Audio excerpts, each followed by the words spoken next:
안녕하세요. 고소방 농장 고소방입니다. 오늘은 또 늦은 시간에 축사를 다시 한번 왔습니다.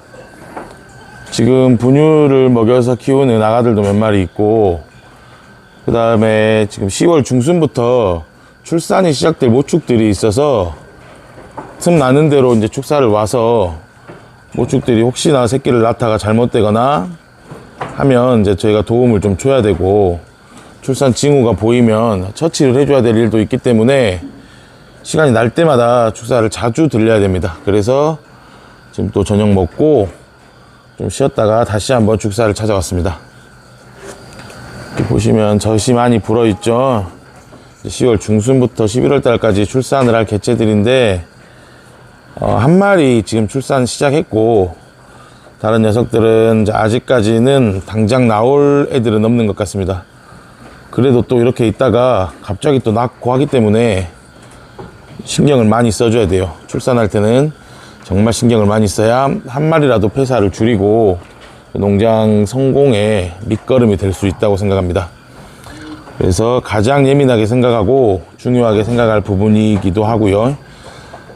그래서 틈 나는 대로 자주 축사를 와서 살펴보는 게 가장 중요합니다.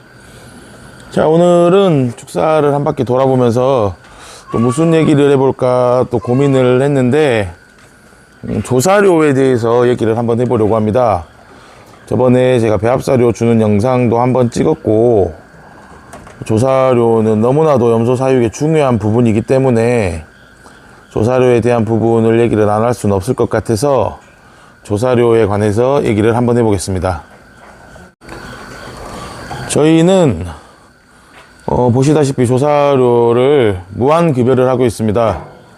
이제 계속 먹을 수 있게 넉넉히 채워주고 있고, 저녁에 보통 조사료는 저희는 주는데, 다음날 저녁까지 먹을 수 있는 양을 넉넉하게 부어둡니다. 보시다시피 조사료 통도 가장 많고 넓게 있습니다. 스트레스 받지 말고 먹으라고 충분히 넓게 배치를 해놨어요.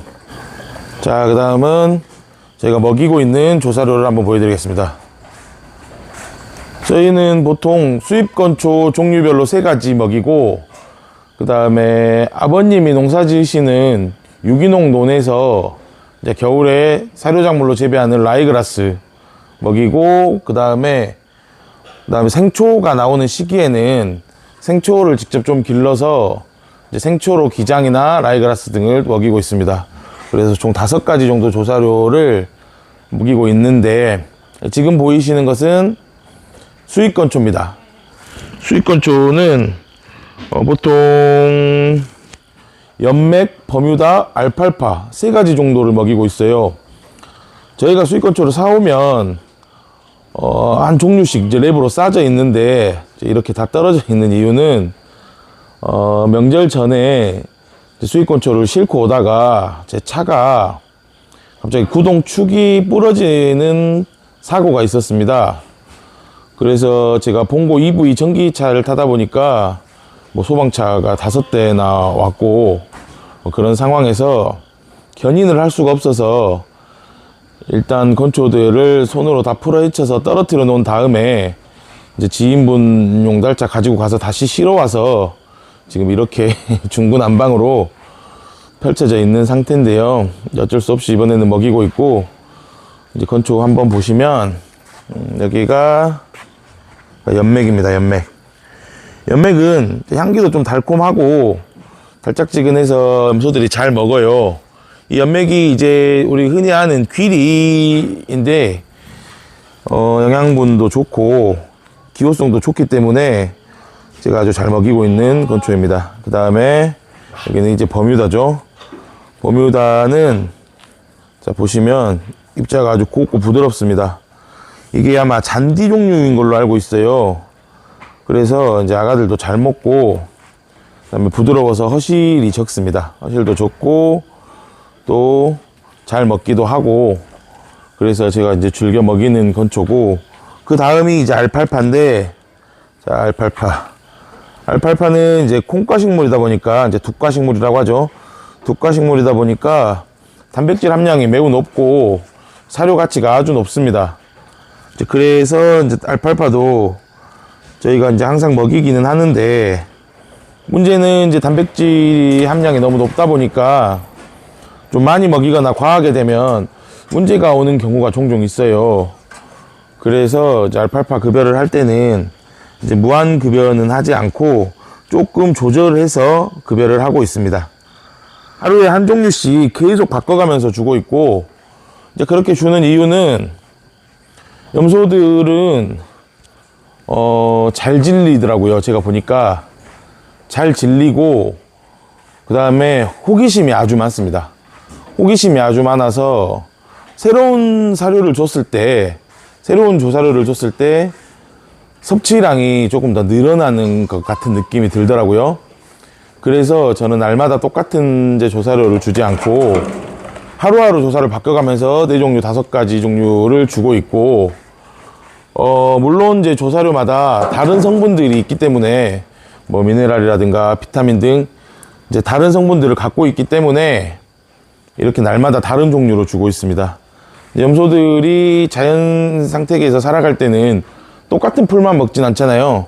뭐 여러 가지 나뭇잎도 먹고 뭐 다른 종류 풀도 먹고 할 텐데, 뭐 저희가 이제 사육하는 경우에는 그렇게 모든 종류를 먹일 순 없지만 그래도 최대한 다양하게 조사료를 급여를 해서 스트레스도 덜 받고 필요한 영양소를 충분히 섭취를 할 수 있게 해주려고 이제 이런 식으로 여러 가지를 주고 있고요. 이거는 이제 저희 그 아버님이 유기농 사료포에서 재배한 이제 라이그라스인데, 사료용 작물로 재배한 라이그라스인데, 이 라이그라스가 곰포 사일리지라고 하죠. 요거를 먹일 때는 조금 주의하셔야 될 사항이 있어요. 이 저희 나라 기후 특성상 건초가 바짝 마르지를 않습니다. 수분을 많이 갖고 있어서 이게 터져 있거나 아니면 뭐 조금 보관 상태가 안 좋거나 하면 곰팡이가 잘 쓸거든요. 곰팡이 쓸고 또 썩고 하는 경우가 있는데, 그런 경우는 과감하게 버리셔야 됩니다. 이제 먹이는 것이 좋지가 않고 이 곰팡이 독소가 아주 위험하다는 말이 있더라고요. 제가 배울 때는 여기 그 라이그라스 사이사이에 끼는 곰팡이 독소들이 아주 안 좋다고 해서 저는 조금만 곰팡이가 있으면 버리고, 특히 여름에는 아예 먹이질 않습니다. 여름에 습할 때는 이제 아예 안 먹이고 수입건초만 먹이다가 가을에 찬바람 불고 조금 건조해졌을 때 그때만 급여를 합니다. 그렇기 때문에 라이그라스나 혹시 볏짚을 먹이시는 분들은, 특히 곰포 사일리지를 먹이시는 분들은 조금 조심하셔서 곰팡이에 대해서도 한번 생각을 해보시는 게 좋을 것 같습니다. 라이그라스가 단점도 있긴 하지만 그 사료로서 가치가 있고, 그다음에 직접 농사를 지을 수 있다면 저렴하게 생산이 가능하기도 한 측면이 있기 때문에 저 같은 경우는 이렇게 섞여서 먹이고 있고, 특히 조금 주의를 하면서 먹이고는 있습니다. 그렇기 때문에 이제 잘 활용하실 수 있는 분들은 이 부분도 활용을 하시면 좋을 것 같아요. 자, 왜 이렇게 번거롭게 여러 가지 조사료를 먹이냐, 하나만 먹여도 잘 큰다 하시는 분들이 사실 많습니다.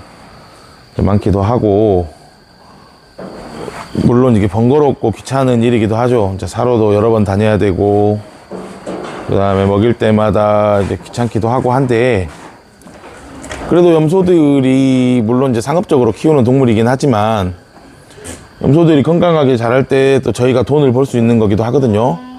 염소들을 이제 가장 건강하게 키우기 위해서 나름대로 이제 생각한 방법이고, 저한테 염소 알려주신 교수님께서 이렇게 하시는 방법이기도 하고, 또 다양하게 사료를 먹여야, 이제 조사료를 먹여야 많이 먹기도 하고요. 또 많이 먹으면 잘 크는 것도 당연한 거기도 하고, 이게 염소는 투자를 한 만큼 보답을 해줍니다. 그게 돈이 됐든 시간이 됐든 노력이 됐든 자신이 그만큼 염소에 대해서 투자를 하면 나중에 꼭 보답을 해주는 게 동물이기 때문에 조금 귀찮고 번거롭더라도 저희가 뭐 나중을 위한 투자라고 생각하고 하고 있습니다. 자, 오늘은 시간이 너무 늦어서 이만 마치도록 하겠습니다. 시청해 주셔서 감사합니다.